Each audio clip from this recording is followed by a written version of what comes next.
The news is live on Joy 99.7 FM and hits 103.9 FM in Accra. In Kumasi, we are on Love 99.5 FM and over 30 affiliates across Ghana's 16 regions, including Klenam Radio, Bator, Gaskiar FM, Techiman, and Radio Wawa. Get radio, TV, and online content on the MikeJoyOnline.com interactive app for Android and iOS devices. Coming up, brace yourself for power outages in parts of the country. The warning from Gridco as it announces shortage in gas supply in Tema at peak time. Also, Sagahope District Hospital warns of turning away cops as it says the hospital morgue is running out of space due to closure of neighboring hospital. And retired Justice of the Supreme Court William Atuguba has expressed shock at the inability of the state with all the power resources to end the illegal mining menace. You have the army, you have the police. Can't put down this menace. The whole state of Kofi Hayford here with.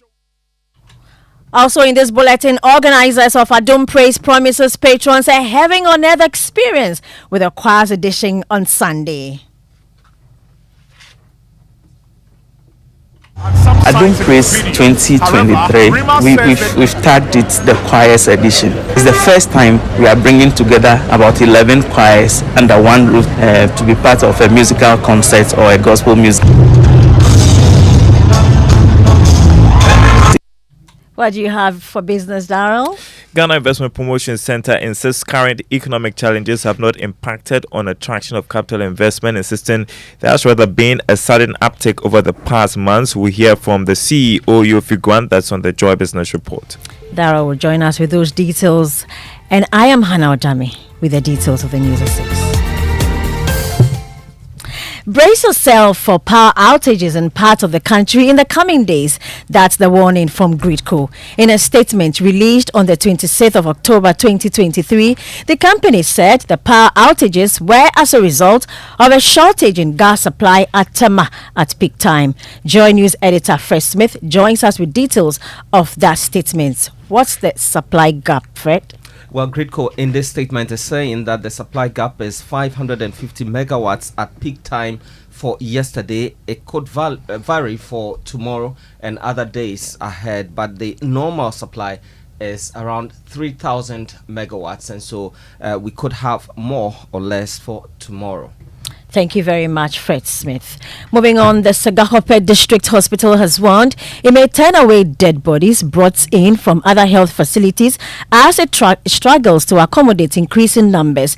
The situation, according to hospital management, is as a result of closure of the Richard Novotny Catholic Hospital and morgue, which has also been submerged in flood. Already, the district hospital is struggling to deal with increasing pressure on its outpatient department. Speaking to Join News, administrator of the hospital, Samuel Tekpo, said they may be forced to turn corpses from the other facilities because their morgue is running out of space. Earlier, Richard Novotny Catholic Hospital has been empty as we speak now. We made room and accommodated some of their corpses. Then they also send the remaining ones that they have there to sister facilities that are having mortuary facility. Our mortuary as it stands now is almost full. We just have room for 10 cases that we may be having. Let's move on. Retired Justice of the Supreme Court William Atuguba has expressed shock at the inability of the state with all the power resources to end the illegal mining menace devastating the country's water bodies and environment. Although President Akufo-Addo put his presidency on the line to end the menace, the destruction of water bodies and the country's forest reserves in search of gold continues in many parts of the country. In an interview with Raymond Aqua on Upfront, the respected legal luminary expressed concern about the devastating effects of illegal mining. That's a big worry to me, because what does it mean? That the whole Ghanaian state is unable to eradicate this menace. It hasn't got the capacity. Can you imagine that? How possible? You have the army, you have the police, can't put down this menace. The whole state of Ghana, wonderful. Let me confess, when I was on the bench, one day I was going to Kumasi, and I used to hear that, hey, the water bodies are polluted, yeah. Then on the way to Kumasi, I saw some river flowing. I said, it's a tunnel. Hey, clay, wasn't water. The color. Yeah, clay. Hey. He also revealed all attempts to get his colleagues on the bench to help deal with the matter failed. So when I came, I started telling my colleagues from time to time, I said, look, normally judges don't act on their own, but we shouldn't sit down and see the country dying like this. Let us summon the people who should have put down this menace, order them to do it. Well, I didn't get support, but I understand I think I was going too far. But because, see, look, the common law is the handiwork of the judges, and it is not static. It is fine-tuned to redress societal challenges and evils. It's a judge-made law. You heard there Justice William Atuguba. Delegates of Lejokuku are on the edge of their seats anxiously anticipating the forthcoming November Delegates Conference of the MPP. In today's Fear Delegate series, we introduce you to Stephen, a dedicated delegate from the constituency, who will explore his views and experiences as he prepares to cast his crucial vote at the upcoming conference. I'm aspiring to be a politician one day. I had that kind of feeling and love for politics. Stephen Kwabena Ayensu is one of a few delegates in the Lejokuku constituency.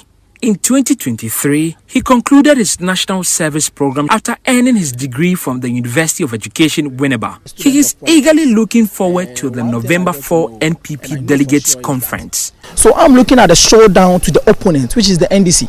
I'm not looking at the showdown internally. Following the Super Delegates Conference, numerous developments have unfolded. As a student of politics, I didn't see it at the news. I didn't expect that to come. When look at the kind of campaign Alan was doing, he was not focused on the delegates. Even within the delegate, they were even saying that he is not even ready to lead. Top of his list of expectations is a candidate that will create opportunities for party folks. More importantly, can deliver a powerful blow to the NDC in the 2024 elections. I would look at a candidate who will prioritize the party and make sure we are going to win power. We are going to look at your loyalty, your service to the party. For the presidential, I can tell boldly that Dr. Mahmoud Bawumia.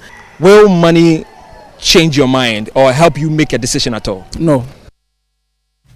Interior Minister Ambrose Derry says the police service under the Akufo-Addo administration has been transformed into a more professional outfit which is suited for a multi-party democracy.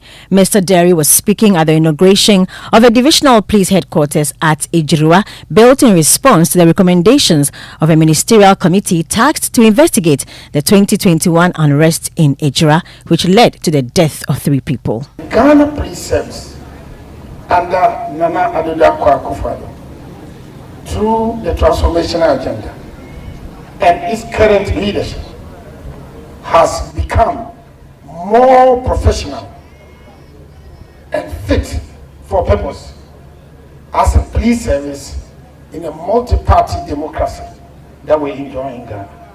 I would say that the police have made the right to demonstrate in Ghana a real right. The police respect it and protect it. In the first place, the police protect demonstrators to make sure that they demonstrate in peace and safety. Interior Minister Ambrose Derry there. All is safe. That's the assurance from the Funeral Planning Committee of the late Ga Manye Na Dede Umbreku III after the court set aside the injunction secured by aggrieved family members. The family of the late Queen said they had been marginalized in the process leading to the burial and therefore went to court seeking to halt the process until they were reinstated. President of the Ga Adangbe Council, a member of the Planning Committee for the upcoming funeral, Ni Ayikwe Otu, says the funeral will proceed peacefully.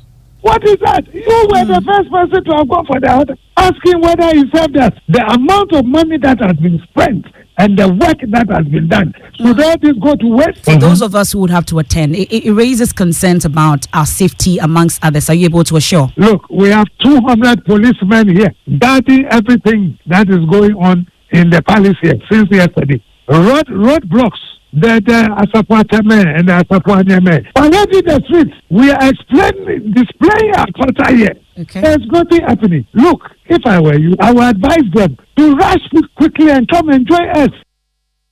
You heard Ni Ayikwe Otu. He is president of the Adangbe Council, a member of the Central Planning Committee for the upcoming funeral of the late Queen Mother of the Ga State. And with just 3 days to this year's Adum Praise, organizers are promising patrons a heaven on earth experience with the 14th edition of the concert dubbed the Choirs Edition. 11 choral groups will lead patrons in praise to God on Sunday, the 29th of October at the Perez Chapel, Joblu. The following report gives you more on what to expect on Sunday. Last year, sensational gospel musician Travis Green, who was the headline artist for Adum Praise, thrilled patrons with amazing performances. This year promises to be spectacular as organizers prepare to give patrons an evening to remember. Programs manager for Adum FM, Joshua Tigo, explains why you cannot miss this year's edition of Adum Praise. If you have been to any church in Ghana or any very well organized church in Ghana and you have experienced what the singing of choirs can do to your soul, that is just one choir. If you have the opportunity to experience the same thing about 11 times more, your guess is as good as mine. And that was Joshua Tigo. He is programs manager at Adum, ending that report. Well, tickets are on sale at the front desk of Joy FM, so please come by to get one. With that, we end the news at 6 with me.